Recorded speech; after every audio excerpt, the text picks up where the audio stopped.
Olá, estamos falando diretamente da COP28 que acontece em Dubai, agora na segunda e última semana. E aqui ao meu lado, Adalberto Maluf, que é o secretário nacional de Meio Ambiente e Qualidade Ambiental.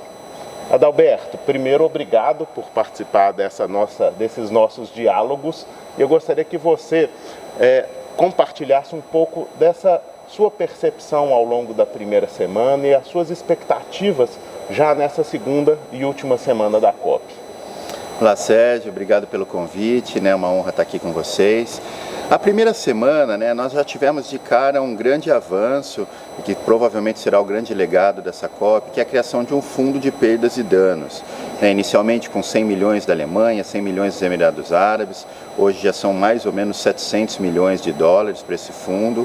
Ele foi uma proposta já da antiga COP para ter um fundo que pudesse ajudar os países que estão sofrendo essas catástrofes todos os dias. O Banco Mundial estima que hoje, por mês, mais ou menos 1 bilhão de dólares tem em desastres, em prejuízos no planeta como um todo. Então, obviamente, o fundo ainda é incipiente para tudo que a gente precisa, mas pelo menos é um primeiro caminho.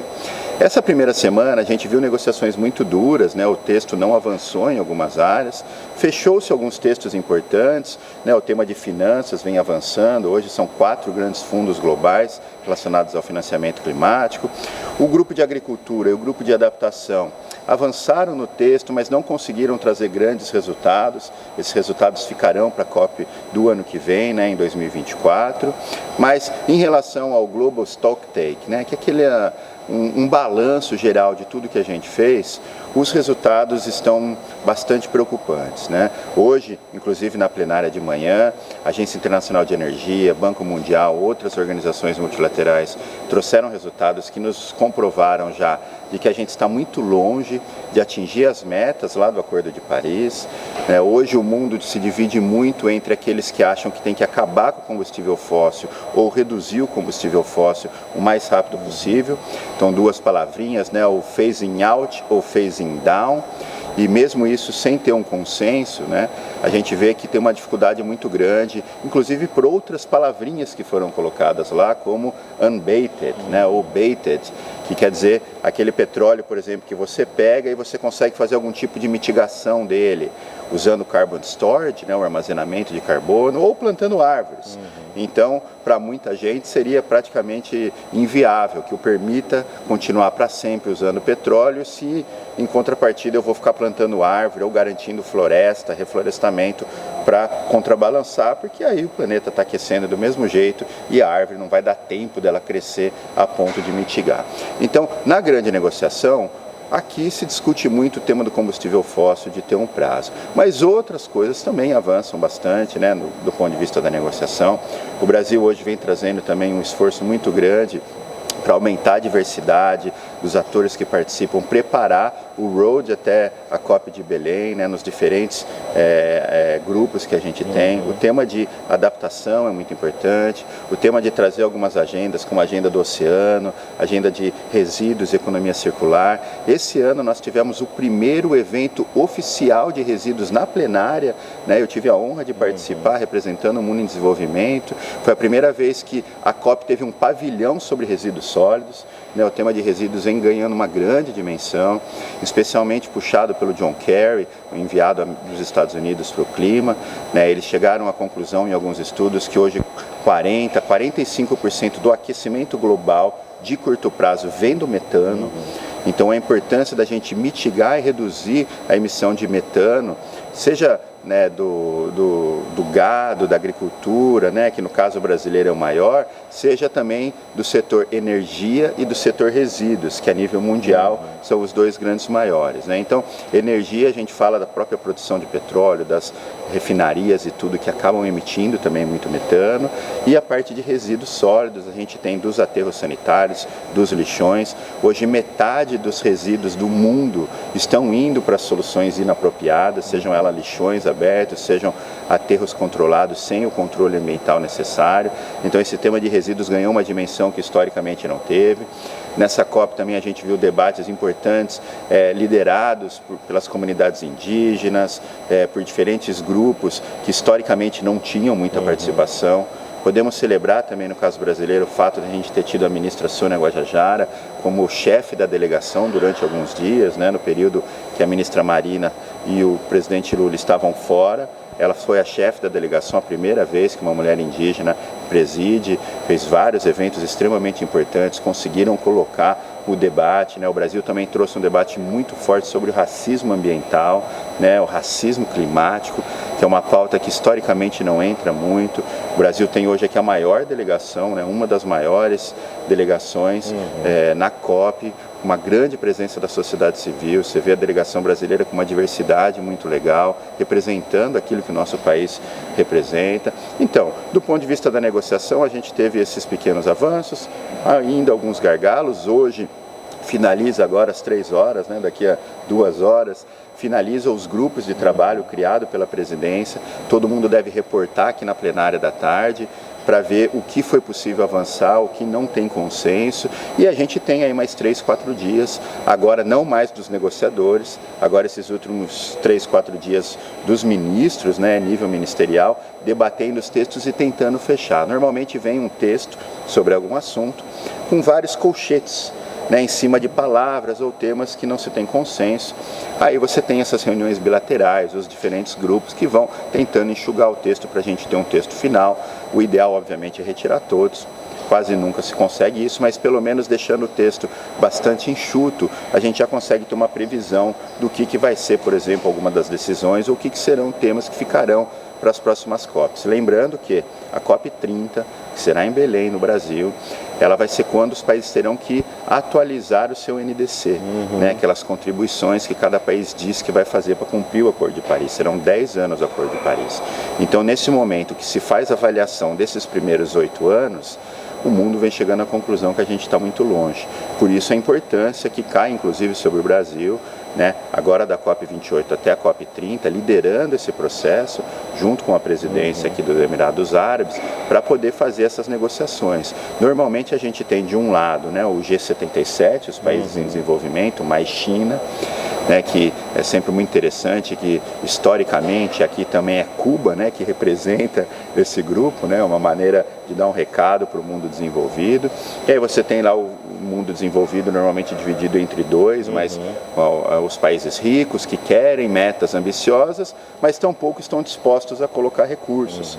E um grupo pequeno de países desenvolvidos que querem metas ambiciosas e que colocam recursos na mesa.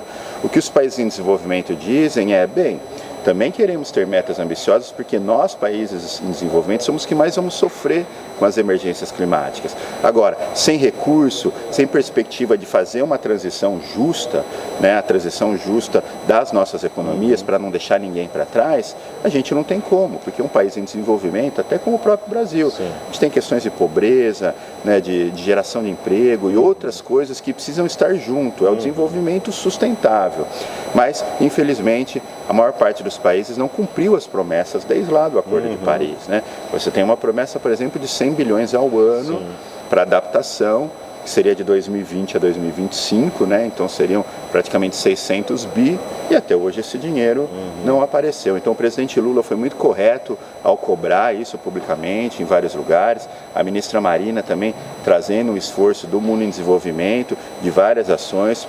O Brasil teve avanços, tivemos mais anúncios, mais 450 milhões de euros anunciados pela Alemanha, nos ajudando em vários programas, né? O Brasil também lançou quase 1 bi, né, com 450 milhões do BNDES e outros recursos para financiamento do chamado Arco do Desmatamento, então financiamento direto para os municípios desse chamado Arco do Desmatamento para reduzir o desmatamento. O Brasil chegou aqui de cabeça erguida, né? De janeiro a novembro, o Brasil conseguiu reduzir mais de 60% o desmatamento, né, o que já nos coloca numa posição de bastante vanguarda, né? A gente presenciou a maior parte dos eventos que a ministra Marina participa, né, como a sociedade civil, todo mundo aplaude, tem uma grande visibilidade. Inclusive, ontem ela ganhou um prêmio, né, da sociedade civil como uma das lideranças. Megafone ativista. O Megafone ativista como uma das a principal liderança aqui na COP em trazer o debate que precisa ser feito do ponto de vista climático, mas a gente sabe que a gente está longe da onde a gente precisa chegar. infelizmente, participando de algumas reuniões, você sente que parece que a gente está sempre enxugando gelo, né? Algumas pequenas ações aqui de adaptação, de preparação e resiliência das nossas cidades, algumas pequenas ações de mitigação, mas a gente não vai chegar onde a gente precisa, né? A gente precisa de uma transformação da nossa economia, essa é a verdade. Precisamos deixar de lado essa economia linear, né, que consome produtos, usa e descarta, baseada em combustível fóssil, por uma economia cada vez mais linear, com reuso de produtos, energia renovável, né? Só que, infelizmente, o que a gente vê é que a gente ainda está muito longe do discurso, em que pese, aqui na plenária, a maior parte dos discursos são sempre muito positivos, né? Quando você vê, em especial, a liderança ali dos países africanos ou as pequenas ilhas do Pacífico, todas elas estão sofrendo demais. Né? O mesmo jeito que o El Niño está hoje destruindo assim, inúmeras coisas no Brasil, secas históricas na Amazônia, tivemos enchentes históricas no começo do ano. O problema, o El Niño expandiu agora, ele também aqueceu mais, além do Pacífico, o Atlântico Sul e o Atlântico Norte, estão cheios de enchentes gigantescas na África. Essa semana são centenas e centenas de mortes em vários países africanos. Então a emergência climática chegou, infelizmente os debates aqui, por mais que eles tentem avançar, eles ainda não conseguem colocar as decisões no ritmo que a gente precisa. Adalberto, para a gente finalizar, cada COP normalmente é reconhecida por algum tipo de realização ou até ausência de realização. No ano passado, em Sharm el-Sheikh, no Egito, nós tivemos então o ingresso do Conselho de Perdas e Danos e nessa COP já nos primeiros dias a operacionalização desse fundo, como você bem colocou, né, com recursos aquém do necessário, mas já foi um grande avanço. Qual que é a sua expectativa em relação a essa COP28? Você acha que ela vai conseguir traduzir todas essas negociações em algum legado objetivo, do ponto de vista ainda, né, do início dessa segunda semana? Qual que é o legado que você acha que essa COP pode trazer? O que a gente vê concretamente, né, em especial com a consolidação do Fundo de Perdas e Danos e o debate no Comitê de Adaptação, é a tentativa de fazer esses recursos prometidos pelos países ricos, desde lá da COP de Paris, né, 8 anos atrás, para agora para os países que realmente estão sofrendo, né? Então você tem os 4 grandes fundos climáticos, todos os bancos multilaterais. Eu acho que esse é uma agenda que vem caminhando. O objetivo de muitos que vieram aqui, inclusive no início, sinalizado pela própria ONU, pela presidência da COP, era de ter um acordo, já uma sinalização sobre o fim ou a estabilização e depois o fim, a redução do consumo de combustível fóssil. Mas, sinceramente, não sei se isso vai avançar, né? A gente tem que ser otimista até o último dia. Nós, como brasileiros, a gente pode celebrar várias conquistas que tivemos. Aqui também, lá no Pavilhão Brasil, entre os inúmeros eventos que a gente participou, nos pavilhões da América Latina, do Chile, da Colômbia, Alemanha, Noruega e outros. No caso brasileiro, a gente lançou o programa Cidades Verdes Resilientes, que é uma iniciativa do Ministério do Meio Ambiente, Ministério das Cidades, Ministério de Ciência e Tecnologia. Fizemos o lançamento junto com a Frente Nacional de Prefeitos e Prefeitas, né, que foi muito legal. A gente teve parcerias ali, o ICLEI, WRI, né, a ANAMA, todos esses parceiros, a GIZ, Cooperação Alemã, parceiros históricos, no sentido de ter um espaço de coordenação melhor das políticas com as cidades, né? Então a gente divide em algumas grandes abordagens, os eixos, então a gestão de áreas verdes, programas de arborização, infraestrutura verde para adaptação, solução baseada na natureza, tecnologias de baixo carbono para cidades, mobilidade urbana. Então são várias ações que são feitas ao mesmo tempo para coordenar melhor os esforços que o governo federal faz junto aos municípios.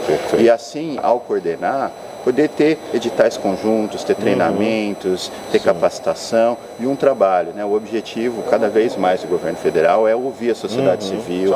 A gente vê a importância, a transparência com que muitos desses debates fizeram. Vários dias a delegação brasileira, a ministra Marina, o embaixador Correa Lago, a própria ministra Sônia, quando ela estava fazendo essas reuniões com frequência da sociedade civil, né? Todos eles apresentando e mostrando o que estão fazendo, sendo cobrados da sociedade civil naquilo que tem que ser cobrado. Esse é o papel da sociedade civil, né? Ao mesmo tempo, a gente viu uma liderança e uma importância grande dos prefeitos, né? Muitos secretários, muitos prefeitos vindo aqui, participando dos debates. Em geral, os prefeitos são os grandes líderes da agenda climática. Né? Aqui no caso brasileiro, a gente vê muitos, o ICLEI, por exemplo, com inúmeros prefeitos fazendo o seu trabalho ali no sentido de mostrar, porque são os prefeitos que estão mais próximos da população, eles que sofrem, né, em geral, deslizamento de terra, enchentes, ilhas de calor, as doenças tropicais, os problemas do trânsito, da falta de energia, né, da falta de arborização. Então os prefeitos, por essa liderança histórica que eles sempre tiveram, né, e vem tendo maior, eles conseguiram também ganhar um grande espaço de trazer o debate que precisa ser feito. Perfeito. Muito obrigado, Adalberto Maluf, e na sequência traremos mais novidades. Acompanhe por meio dos canais oficiais. Muito obrigado.